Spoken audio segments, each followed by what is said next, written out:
পলাশের ঘোড়াশালে সাদ্দাম বাজার উচ্ছেদ বন্ধে মানববন্ধন।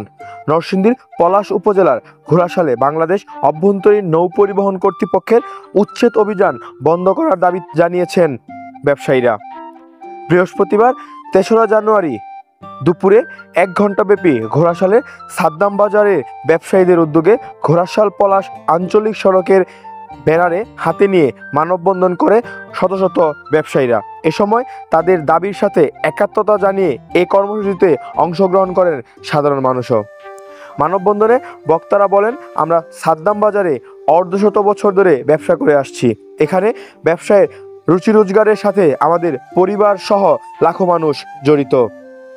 তাই উচ্ছেদের আগে আমাদের স্থানান্তরের স্থায়ী ব্যবস্থা না করলে আমরা বেকার হয়ে যাব, দেখা দিবে চরম মানবিক বিপর্যয়। তাই কোনো রকম স্থায়ী পুনর্বাসন ছাড়া সাদ্দাম বাজার উচ্ছেদ করা যাবে না।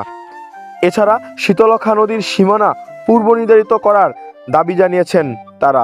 ঘোড়াশাল সাদ্দাম বাজারের কমিটির সভাপতি সোহেল মিয়া জানান, বিআইডব্লিউটি এর কর্তৃপক্ষ থেকে ১ সপ্তাহের মধ্যে আমাদের বাজার সরিয়ে নেওয়ার অনুরোধ জানায়, কিন্তু আমাদের পুনর্বাসন না করে উচ্ছেদ করা হলে সবাইকে পথে বসতে হবে। কমপক্ষে উচ্ছেদ করার আগে অন্তত ৬ মাস সময় দেয়া দাবি জানান তিনি। এ সময় আরও উপস্থিত ছিলেন ঘোড়াশাল সাদ্দাম বাজার কমিটির সাধারণ সম্পাদক নির্মল বাবু, ব্যবসায়ী মোস্তফা হোসেন, মোস্তাক আহমেদ, শাহিন বিন ইউসুফ ও লোকমান হোসেন, জয়নাল আবেদিন, ইকরাম হোসেন সহ আরও অনেকে।